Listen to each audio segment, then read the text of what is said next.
The word decoupage traces its origin to the French word découper, which means to cut.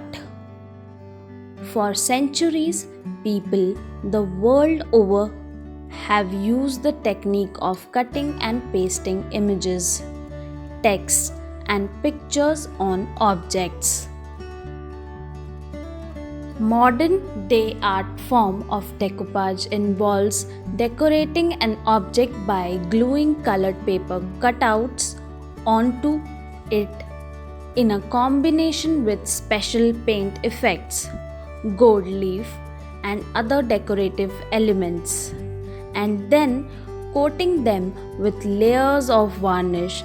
The finished product looks beautiful beyond words. This simple art form is not just easy to learn but also can be accomplished with readily available material and substitutes, thus kindling the doer's creativity in many different ways. It is a fantastic way to use household materials and scraps of paper along with a little glue to make something beautiful. It is a technique that requires patience, neatness, and eye for design and color.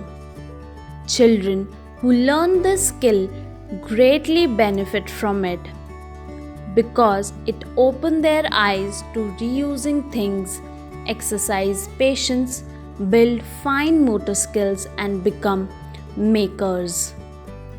They can make beautiful gifts that their friends and family will cherish for a lifetime.